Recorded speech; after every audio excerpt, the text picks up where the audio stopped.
Hello. So now we're going to talk about the hiding spots that are near hunter spawn. Right? When we think of Thames Square, for the most part, we think about the back of the map, those two houses, right? And so also the outline of the map. And we think about the front of the map, which is that really large apartment building over there. But the thing that we don't really think about too much are the hiding spots near hunter spawn. Like, for instance, this house, right? That tent, right? And that, right? And all these melons and pumpkins, right? And that flower pot pack, right? It's not stuff that we really think about too much, right? And so that's really what we're going to be focused on in this video, right? The most notable feature, I would say, about the block piles near hunter spawn is this house, right? And so we're going to basically talk about this house first, right? As for the house, we'll talk about the anvil stack first because it's like basically right in front of the house. Now, the anvil stack should be really easy because you can easily see it from hunter spawn. You can see a hider becoming solid in that stack. So it should be really easy, right? So let's just look at some of the possibilities, right? You see an anvil in this slot, or as you can see, 3 anvils in a row is fake, right? An anvil in this slot is also fake, right? 3 anvils in a row is fake, right?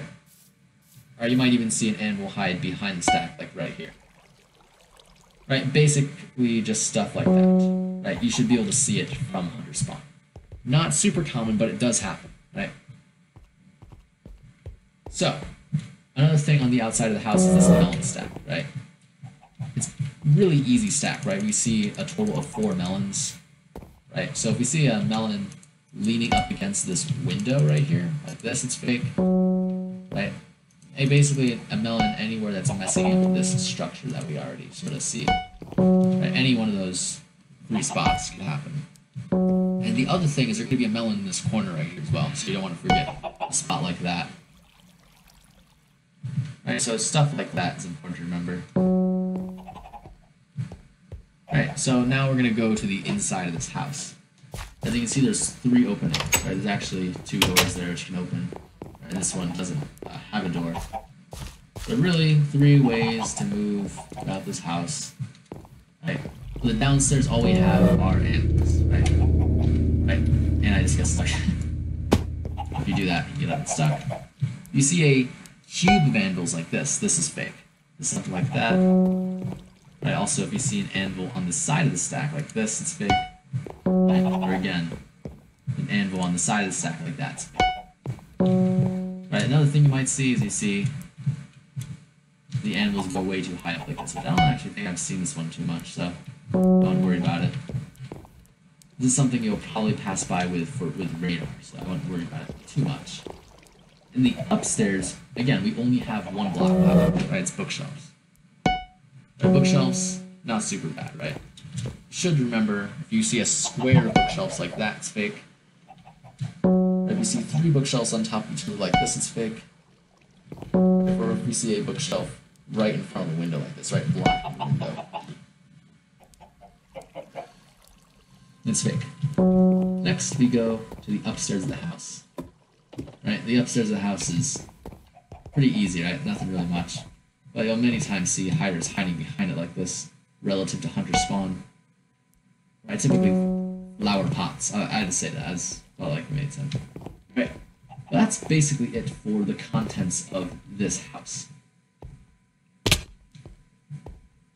Right? So, here's the thing we really got to notice here. There's a bunch of melons and pumpkins. Right? It's really easy. Right? Whenever you see a melon or a pumpkin that doesn't have a stem with it, doesn't have any of that farmland with it, for instance like this, right? This pumpkin is not planted into the ground, right? That pumpkin has a stem with it, so it's planted into the ground. This one does not, so it has to be fake, right? Every real melon and pumpkin is going to have some stem associated with it. The only reason why it wouldn't is if, for instance, it broke, right? As you can see, you can't even break it, can you? Hunters might have the ability. Let me just check this out. Hunters break it with their this. Let me just see. I'm going over to where I'm located. And I just hit myself. No, I don't think they can break it. Okay. Can hunters break it? No, I don't think they can break the stem. I always thought they could. I guess they can't. So it looks like they cannot break the stem. But they can break the farm. Right? So basically... Oh look, I guess they did break it. Never mind. Never mind. I don't know what I'm saying. So as you see, it is possible for them to break. It's just really rare. Right? Most real melons and pumpkins will have a stem with it, unless for some reason it breaks. Like in this case. Right? And so if it is not there, I guess you could hit it to check if it's fake, but right, it's not going to be that big a deal. Right? There really aren't that many. As you can see, they all have a stem with it, so it makes it really easy. And again, it's all surrounding hunter spawn. So really easy to determine if there's a fake one or a real one or not, right? So, really easy. They all have a stem. Right? And there's even some over there, and 2 over there, so it basically gives you the good idea of where they're located. Right? I should also mention there's a total of 5 chickens over here. So sometimes they tend to roam around a lot as the game goes on. Like sometimes they literally go back here.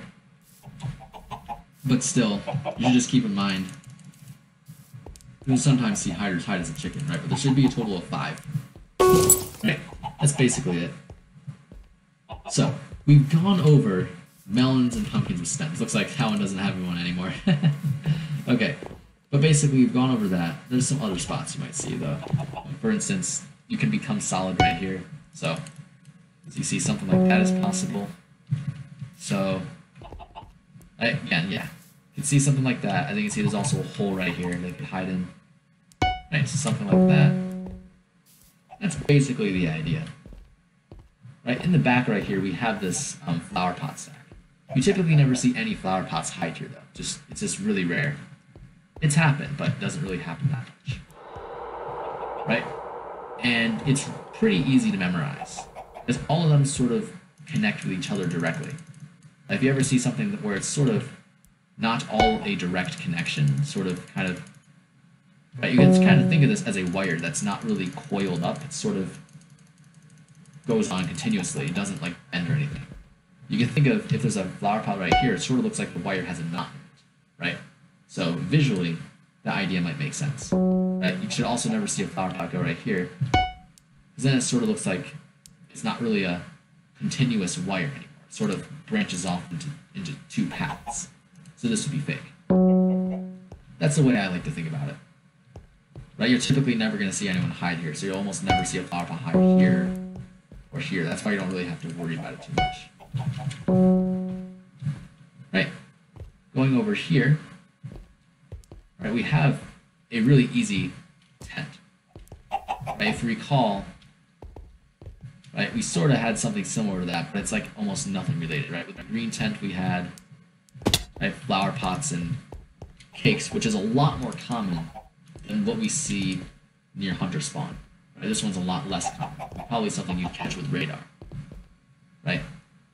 You have a flower pot and a cake.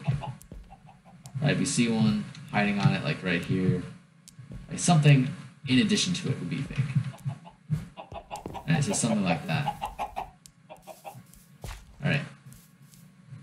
So next, we have these bookshelf stacks, which are also really easy structures to memorize. I should really have to go over them.